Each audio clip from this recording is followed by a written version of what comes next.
Death, be not proud, though some have called thee mighty and dreadful, for thou art not so. For those whom thou think'st thou dost overthrow, die not, poor death, nor yet canst thou kill me. From rest and sleep, which but thy pictures be, much pleasure. Then from thee much more must flow, and soonest our best men with thee do go, rest of their bones, and soul's delivery. Thou art slave to fate, chance, kings, and desperate men, and dost with poison, war, and sickness dwell, and poppy or charms can make us sleep as well and better than thy stroke. Why swallowest thou then? One short sleep past, we wake eternally, and death shall be no more. Death, thou shalt die.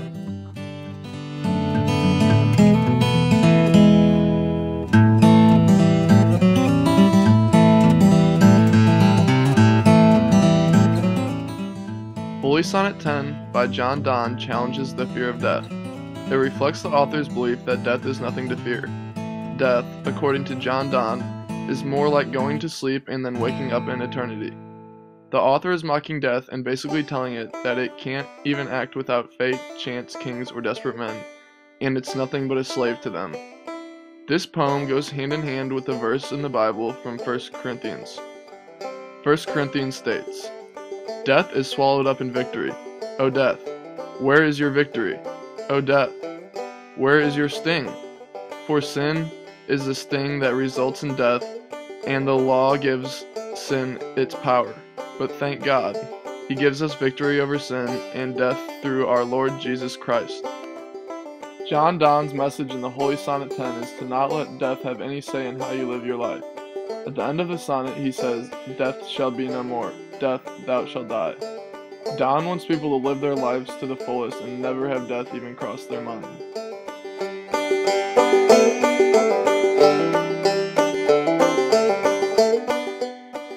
The first quatrain focuses on the subject of this poem, death. By addressing death, Donne makes it into a character using personification. Donne warns death to take no pride in its mighty and dreadful force in lines 1 and 2. He concludes the beginning argument of the first quatrain by declaring to death that those it claims to kill die not. By this he means death can't completely kill anyone, because their soul will live eternally.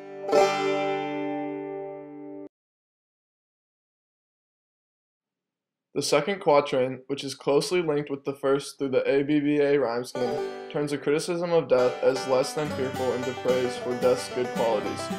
From death comes much pleasure, since those good souls whom death releases from the earthly suffering experience rest of their bones. Donne then returns to criticizing death for thinking too highly of itself. Death is no sovereign, but a slave to fate, chance, kings, and desperate men. This last demonstrates that there is no hierarchy in which death is near the top. Although a desperate man can choose death as an escape from earthly suffering, even the rest which death offers can be achieved by better poppy or charms. So even there, death has no superiority.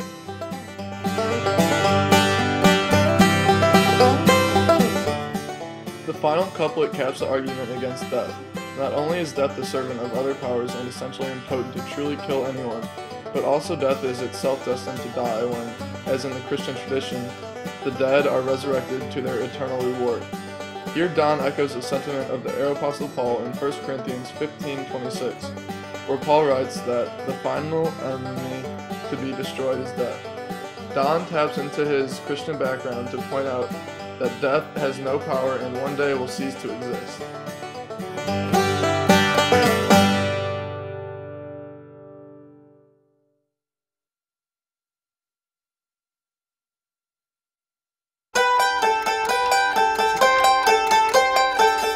I run hospitals, not health spas. 2 beds to a room, no exceptions. There was a survey once. 1,000 people asked if they could know in advance would they want to know the exact day of their death. Who the hell is that? Who the hell are you? 96% of them said no. Oh, God. What am I, in the morgue? That was the first time I laid eyes on Edward Cole. I want my own room. You run hospitals, not health spas. 2 beds to a room, no exceptions. Damned if I'm gonna spend the next 3 weeks laying next to Zombie Boy. My freshman philosophy professor assigned this exercise and called it a bucket list. We were supposed to make a list of all the things we wanted to do in our lives before we Kick the bucket. Cutesy. It's pointless now. We could do this. We should do this. This is living! I hate your rotten guts! Is he insane? Depends. You gonna drive it or buy it a dress? Just getting to know each other. I don't understand how you can run off with a total stranger. I've got 45 years greased up under the hood of a car. I think I've earned some time for myself. You got kids? I don't see her. It's time. Why are we, Oh my God. What are you so afraid of? Just because I told you my story does not invite you to be a part of it. Dear Edward, there's no way I can repay you for all you've done for me. So rather than try, I'm just going to ask you to do something else for me. Find the joy in your life. You hate me? Not yet. We live, we die, and the wheels on the bus go round and round.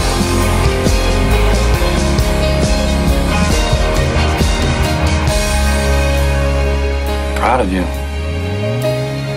Nobody cares what you think.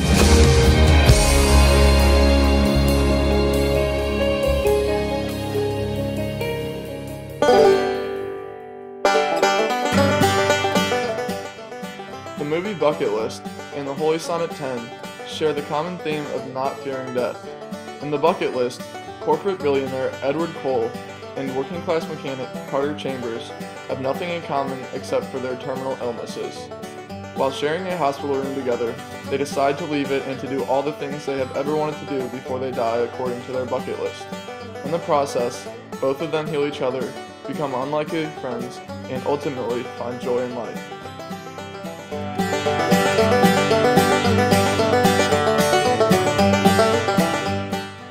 In Holy Sonnet 10, John Donne implied that we shouldn't fear death. In comparison to Beowulf, this theme is also emphasized. For example, Donne says, "Death, be not proud, though some have called thee mighty and dreadful, for thou art not so." Donne is saying that death is something really mighty and powerful, but later claims that death isn't anything to be scared of. Death is also portrayed as something to not fear in the epic poem Beowulf. In Beowulf's last battle with the dragon, he states, "I've never known fear. As a youth I've fought in endless battles. I am old now. But I will fight again, seek fame still." Beowulf is stating that he has never feared anything, most importantly death. Preparing to fight the dragon, Beowulf goes into battle knowing that he could be easily killed, but reminds himself that death is something not to fear, and he has won endless battles before without having the fear of death.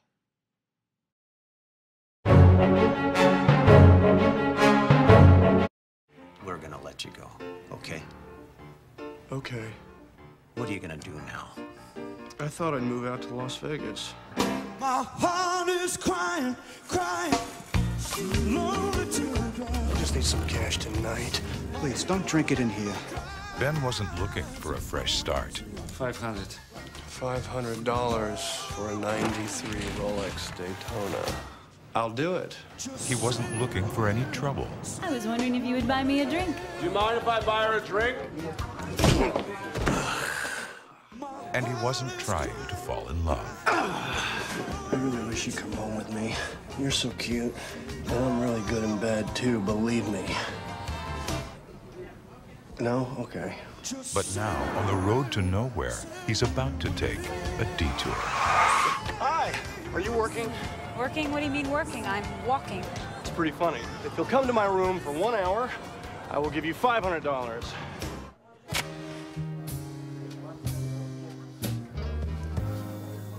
I'm gonna love you. I'm Ben. I'm Sarah. So what brings you to Las Vegas?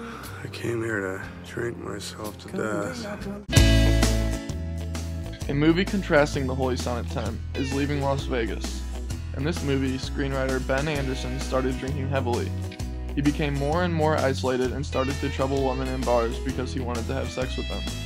His employer soon found out, which then led to his firing. After he got fired, he decided to leave everything behind and move to Las Vegas so he could drink himself to death. Ben Anderson has no appreciation for life and wants death to take on to its mighty and dreadful label that John Donne does not believe in.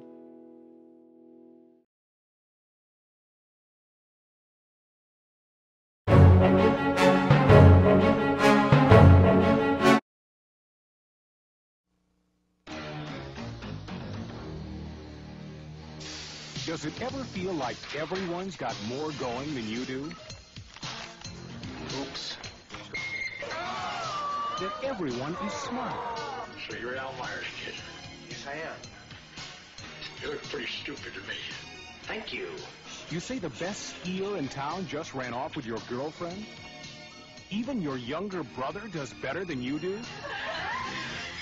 And that nobody even cares? That broke up with me. Oh, that's nice.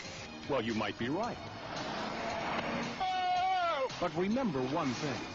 I haven't even been to New York City. Nobody was ever better off dead. The truth is, I can outski you any day of the week. Oh, really? Yeah, you want a race? I'll take you on any day, sucker. Go that way, really fast. If something gets in your way, turn. All you need is guts. All right! Now turn! I'm gonna race, I'm gonna lose, and I'm gonna die, in that order. Go! And you'll never doubt yourself again. He's skiing on one ski! Better off dead. And that's a real shame when folks be throwing away a perfectly good white boy like that.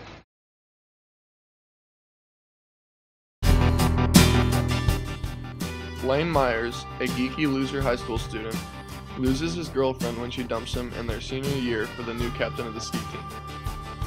Crushed by his loss, Lane decides that suicide is the only answer. His various pathetic attempts only end in embarrassing failure, making matters worse. On top of all this, his father is harassing him about his life in his broken down car. He is being stalked by a lunatic paperboy, and his 10-year-old brilliant gifted brother is quickly becoming Hugh Hefner. Lane Myers is expecting death to be mighty so he can be put out of his misery. He is nothing like John Donne because he has no appreciation for life and wants nothing to do with it, where John Donne feels that there is no such thing as death and he will live eternally.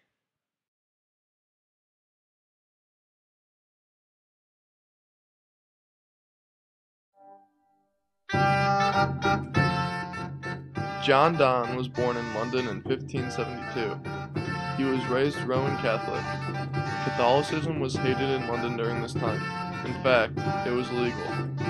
Growing up, his father died suddenly, forcing him to be raised by his mother. Later on in life, his brother died from a fever. These two deaths could very well be where his theme of death came from. His Holy Sonnet 10 was published 2 years after he died. No one really knows when they were written, but many people think that they were written after his wife died. The sonnets talked about religion, death, violence, and sex. Holy Sonnet 10 was about death.